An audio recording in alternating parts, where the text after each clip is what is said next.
It wasn't anything dramatic, no slammed doors, no final argument, just quiet, the kind of silence that fills a house slowly, like water seeping under a door, until you don't even realize you're drowning. I used to think marriage sounded like laughter from the kitchen, two forks fighting over the last piece of cake. Now, it's mostly the tick of the dining room clock and the faint hum of the fridge. It was Wednesday, or maybe Thursday. Lately, the days smudged together, hours dripping past like a leaky faucet. I stood at the stove, stirring pasta, the sauce bubbling gently, tomato, basil, garlic, muscle memory more than intention. Without thinking, I pulled down 2 plates, set them side by side, just like I always did, habit, hope, denial. I lit the little candle, the one I used to save for special nights, and poured 2 glasses of wine, even though one would go untouched, again. I sat down, stared across at his empty chair, and tried not to glance at the clock. The house looked fine, perfect even, wedding photos on the wall, vacation magnets on the fridge, all the artifacts of a life we built, and somehow stopped living. Ethan wasn't cruel, he didn't betray me, not the way people usually mean, he just disappeared, while standing right in front of me. First late nights, then missed weekends, birthdays turned into working dinners, anniversaries into casual apologies over text. Tonight, I made his favorite, rigatoni with mushroom cream sauce, the meal he once said made him fall in love with me, back when he still looked at me like I was his person. The phone buzzed on the counter. Sorry babe. Got caught up. Eat without me. Love you. I stared at the screen until it dimmed. No punctuation. No regret. I deleted the message without thinking, the same way you wipe crumbs off an empty table. For a moment, I just sat there, the candle flickering between 2 plates, one empty, one barely touched, the loneliness so loud I almost mistook it for noise.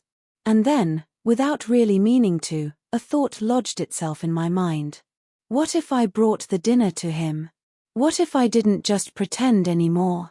What if I reminded him, reminded myself, that I was still here? I packed the second plate into a container, grabbed my keys, stepped out into the cool night, heart steady but unsure. I wasn't angry. I wasn't hopeful. I was just curious. Curious enough to walk toward Ethan's office, toward the part of his life I hadn't been invited into for a long time. And that's when everything changed. When I arrived, the front lobby was already dim, just the hum of old lights and a sleepy receptionist half watching something on her phone. She didn't even glance up when I walked past. I stepped into the elevator and pressed 9, my reflection flickered against the brushed metal walls, wind-blown hair, lipstick a little faded, a plastic container cradled like some offering to a god that stopped listening. The doors slid open. Silence. The kind that makes you wonder if you're supposed to be there at all. I walked in, slow, the office space stretched out in soft blue and grey, empty cubicles, dark monitors, a single desk lamp still on near the back. That's where I saw him. Not Ethan. Someone else. He was leaning over his desk, typing, calm, focused, until he noticed me, his posture straightened, hands freezing mid-keystroke. Hey, he said, cautious but polite, can I help you? I hesitated. I'm looking for Ethan Bennett. Is he still here? He blinked, then checked a watch on his wrist. He left, maybe 2 hours ago. 2 hours. I clenched the container tighter. The rigatoni inside suddenly felt heavy, pointless. Oh, I said, he told me he was working late. The guy frowned, like he didn't know what to say to that. A pause. Then his eyes dropped to the container in my hands. You brought him dinner. I nodded once, yeah. There was a softness in his face I didn't expect. That's really kind of you, he said. Most people just send a text and hope for leftovers. I smiled, barely. I guess I'm still a little old school. He stepped out from behind the desk, taller than I'd expected, clean-cut, maybe early 30s, a quiet confidence about him, relaxed, but not arrogant. I'm Lucas, by the way, he added. Claire, I said, I'm his wife. He nodded, Nice to meet you. Another pause, but not awkward, just space, the kind that lets you decide if you're ready to speak truthfully. He's lucky, Lucas said, motioning gently to the food. You didn't have to do that. I shrugged. It's nothing. It's not nothing, he said, his tone quiet but firm. It's effort that matters. Some people forget that. He didn't mean it to cut, but it did. I looked away, suddenly self-conscious. It used to matter to him. Lucas was silent for a moment. Then, can I ask something kind of bold? I glanced up. Sure. Do you ever get tired of being the one who remembers? The question landed like a stone in a still pond. I opened my mouth to answer, but nothing came out. He held my gaze a second longer, then looked away like he regretted asking. Sorry, that was no, I said. It's okay. Something about the way he said it. It wasn't nosy, it was noticing. I didn't mean to pry, he added. I just see people like you sometimes, doing the work no one claps for. I notice. That stopped me, right there. He notices. It had been so long since I heard something like that from anyone, let alone a stranger. I smiled, but it was soft, real, thanks.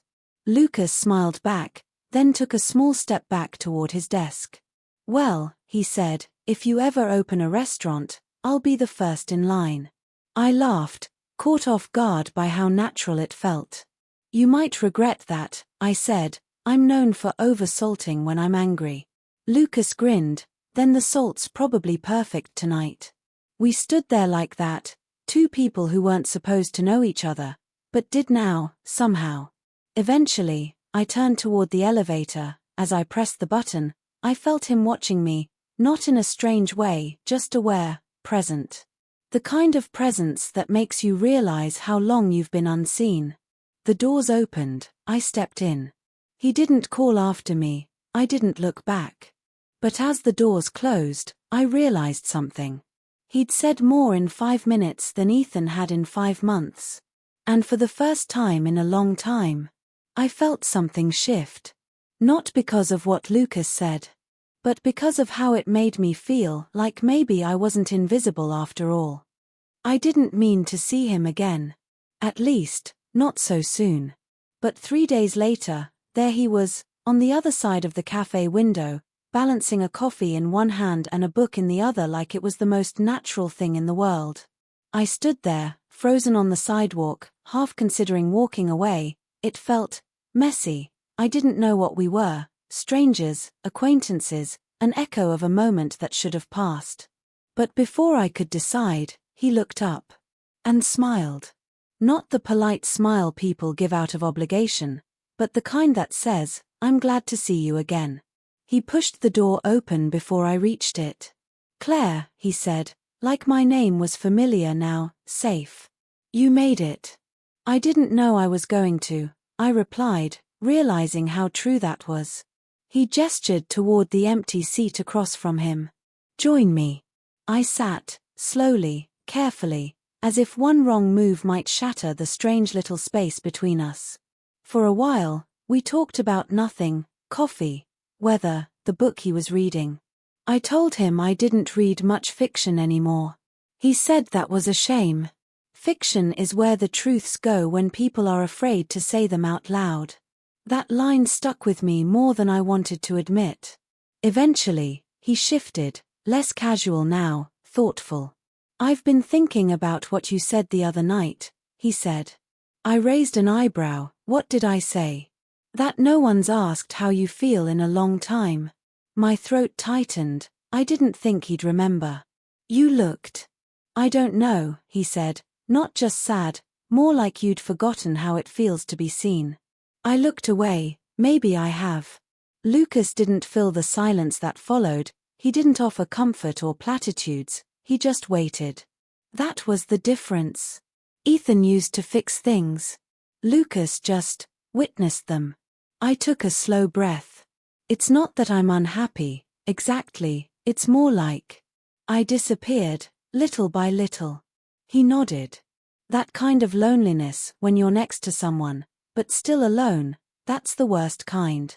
I blinked hard. You say it like you know. He didn't flinch. I do. That stopped me. I studied him for the first time, really studied him. His face wasn't loud with expression, but his eyes, they had stories written behind them. Are you married? I asked. He shook his head. Was. Briefly. She left before the ink dried. Said I worked too much, felt too distant. I guess, maybe I did. I didn't know what to say, so I didn't say anything, but there was something about the way he said it, no bitterness, no blame, just honesty. Lucas leaned back, fingers tracing the rim of his coffee cup. I don't want to make you uncomfortable, he said, eyes still down. I just wanted to say, when I saw you in that office, something hit me. You looked like someone who used to be full of life, and now you were, holding your breath. I felt it then, deep in my chest, like a crack in something old and sealed, like air rushing in after too long underwater. And still, he didn't move, didn't try to come closer, he just said it, and let it land. I'm sorry if I overstepped. No, I said softly, voice barely mine, you didn't.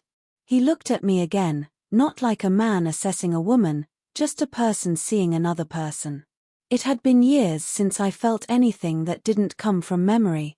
I wanted to tell him that he hadn't crossed a line, that he'd touched something I didn't know I still had access to. But instead, I said the simplest truth. Thank you. And he smiled. The check came, he reached for it, I didn't argue, it didn't feel like a date, it felt like something gentler. He walked me outside, held the door. And just before I stepped away, he said, Claire, if no one else sees you, I hope you know I do. I didn't answer. Because I was afraid I'd cry. And I didn't want him to think I was broken. Even if, maybe, I was. After that coffee with Lucas, something shifted. Not in a dramatic, thunderclap kind of way, there was no breathless passion, no whispered promises or stolen touches, just space, new space, where something had been hollow. The next morning, I caught myself humming while buttering toast. It startled me. I hadn't done that in years. I stood there in the kitchen, still in my robe, staring out the window at the backyard we stopped using 5 summers ago, and I felt something I couldn't name, lightness, maybe, or the memory of it. That night, I put on lipstick, not the faded nude I always used, but the wine-colored one I used to wear when Ethan and I went dancing in our 20s. I didn't know why I reached for it, it wasn't for anyone. But when I looked in the mirror, I didn't look like someone's wife. I just looked like me. And I had missed her. Lucas didn't text me, he didn't call, he didn't try to create something that wasn't there. But somehow, I saw him again. A few days later, I was at the bookstore, browsing through the sale bin I always ignored, it was habit more than intent. Then I heard someone say, "You don't strike me as a clearance kind of woman." I turned. Lucas. He was holding a coffee again, of course, and wearing that soft expression that always felt like an invitation to breathe. I smiled. What kind of woman do I strike you as? He tilted his head, one who reads poetry and hides the good snacks from her husband. I laughed. Well, you're half right. He nodded toward the chairs by the window. Sit with me. We didn't talk about anything deep, not that time. It was the lightest hour I'd had in ages. We talked about old cartoons and how paperbacks smell better than ebooks. He told me his favorite album was one no one else liked. I teased him for it. He made fun of my obsession with lemon tea. I didn't feel old. I didn't feel invisible. I just felt known. After that, it started happening more often. Not planned. Not orchestrated. Just moments. Serendipity. Or something that looked enough like it to believe in. Sometimes I'd see him at the corner cafe, other times we'd bump into each other at the flower stall or the market, always casual, always brief. But every time, the air around him felt different than the air around Ethan. Ethan talked to me in headlines. Lucas listened in full sentences. He didn't cross any lines, he didn't even ask for my number. But when he looked at me, I felt like I had a name again. One morning, I was in the mirror curling the ends of my hair, something I hadn't bothered with since Grace's graduation. Ethan walked in, half-dressed, tapping at his phone. "You look fancy," he muttered. "Just wanted to feel nice." "Meeting someone," he joked, eyes still on the screen. I waited for the punchline, or the follow-up, or anything that would tell me he noticed the woman in front of him. But he was already walking out of the room. I sat on the edge of the bed, holding the curling iron like a question mark, wondering when the space between us had gotten so wide we couldn't hear each other across it anymore. Lucas never said anything inappropriate, never touched me. But once, while we waited for the light to change at a crosswalk, he glanced sideways and said, "I hope you know, you deserve more than silence." I said nothing. Because I wasn't sure silence hadn't become my comfort. That night, I dreamed about Paris, not with Lucas, not with Ethan, just me, on a bridge, laughing, weightless. When I woke up, I cried. Not from guilt. From relief. One afternoon, I saw Lucas sitting alone, sketching something in a small notebook. I hesitated, watching from a distance like someone who wasn't sure she was still allowed to feel curious. Before I could decide what to do, he looked up. He didn't wave. Didn't smile. Just held my gaze, calm, present. And for some reason, that felt more intimate than anything else could have. The next evening, I set the dinner table, just like always. But I only placed one plate. I ate slowly, no candle, no music, just me. And I realized. I didn't feel lonely. Because I wasn't sitting across from someone who forgot me. I was sitting across from someone who had started remembering herself. Later that night, while I folded laundry, my phone buzzed. A message from an unknown number. "Claire. I walked by the bookstore today. That chair by the window looked empty without you. No name. But I knew." I smiled, not because he messaged, but because I didn't feel guilty for smiling. And that feeling, that little rush in my chest, it wasn't about him. It was about being seen. That smile stayed with me as I brushed my teeth, turned off the lights, slipped into bed beside a man who didn't ask why I was glowing just a little more than usual. Ethan mumbled something half asleep and turned away. I lay there, eyes open, staring at the ceiling. And for the first time in years, I wasn't scared of what I might want next. Because now, I knew I wanted something. And soon, I'd have to decide if I was brave enough to ask for it. Ethan came home early. It was a Thursday, I remember, because the mail was still sitting unopened on the hallway table, and Thursdays were always his just 5 more hours days.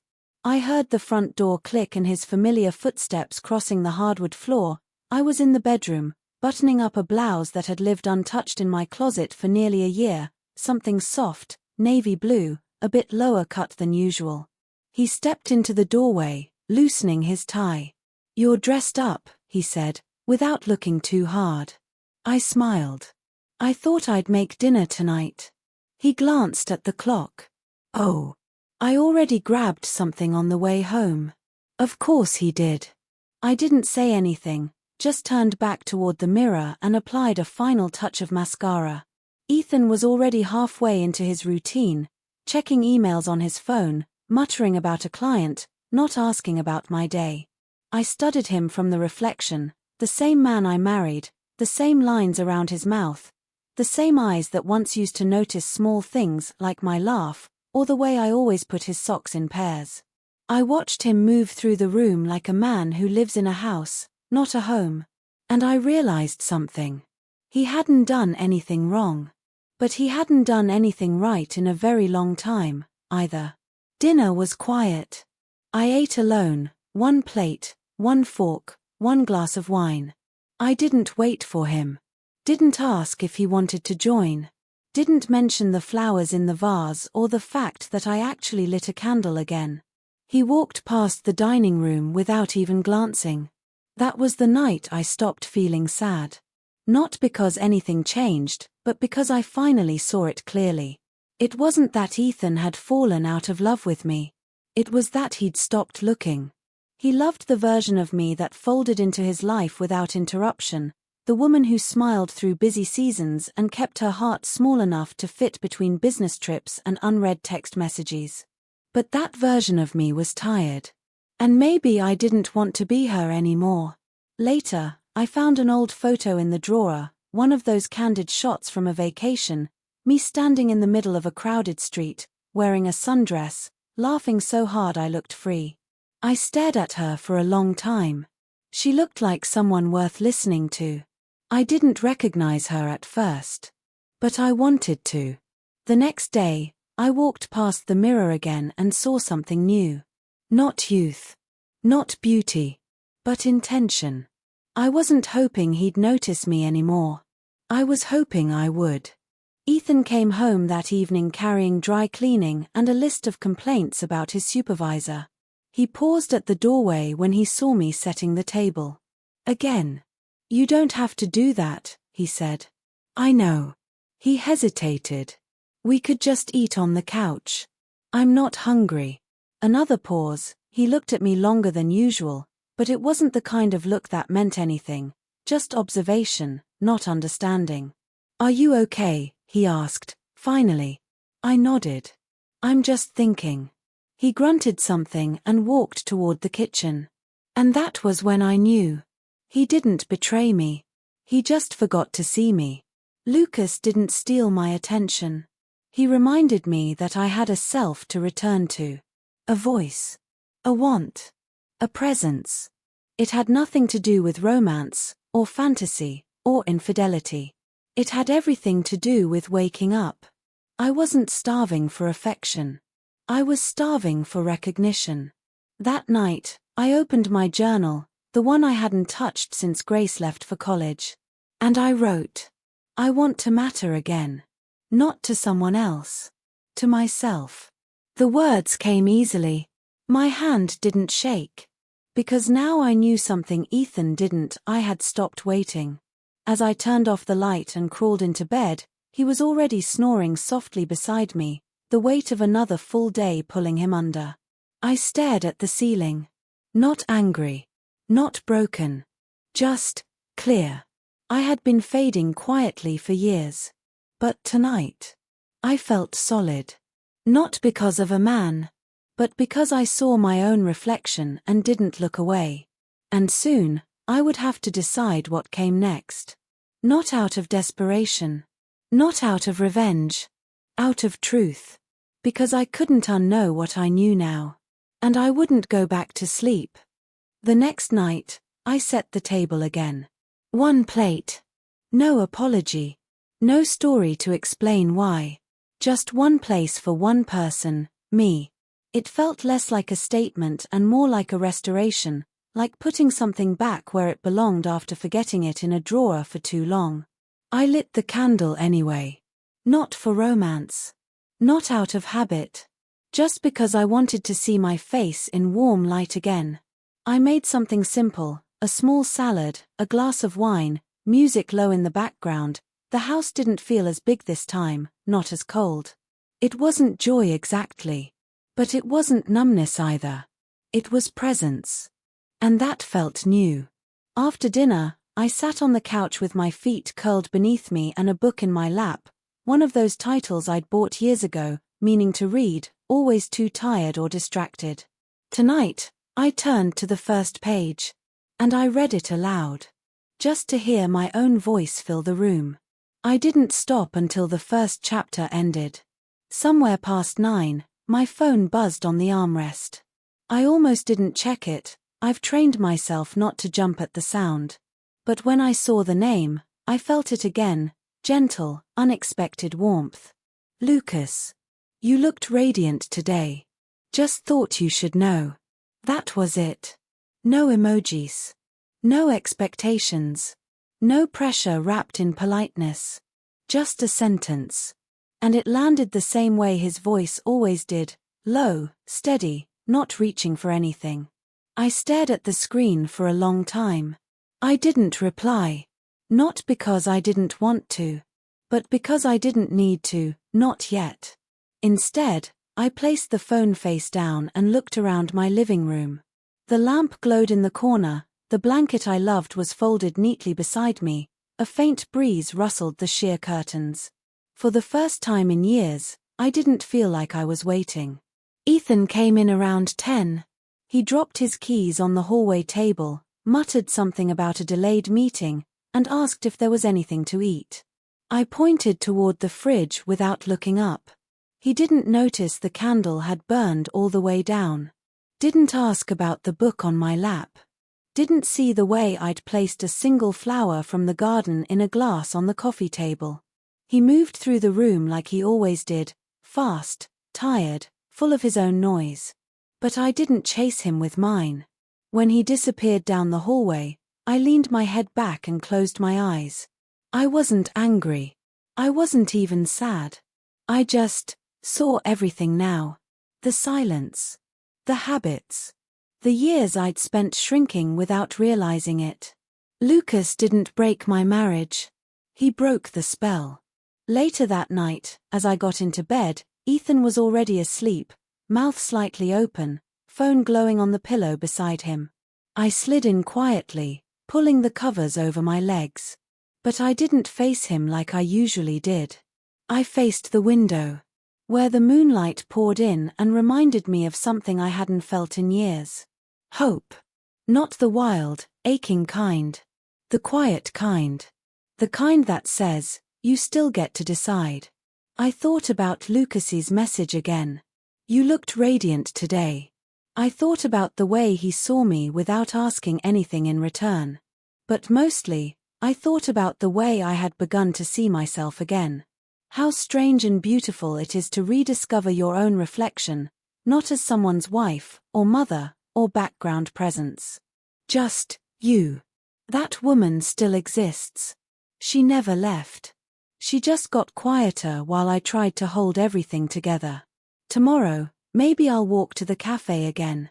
Not because I expect to see him, but because I enjoy walking again. Because I like how the air feels when I'm not rushing. Because I like myself more when I'm not trying to disappear. And maybe, one day, I'll respond to that message. Maybe I'll write, "Thank you." Not just for the compliment. For reminding me I still had a voice. Or maybe I won't. Because this story, it isn't about him. Not really. It's about the moment I stopped waiting to be seen, and finally looked in the mirror. Whatever happens next, I'll be awake for it. Thanks for watching. Don't forget to like, subscribe, and stay tuned for the next story.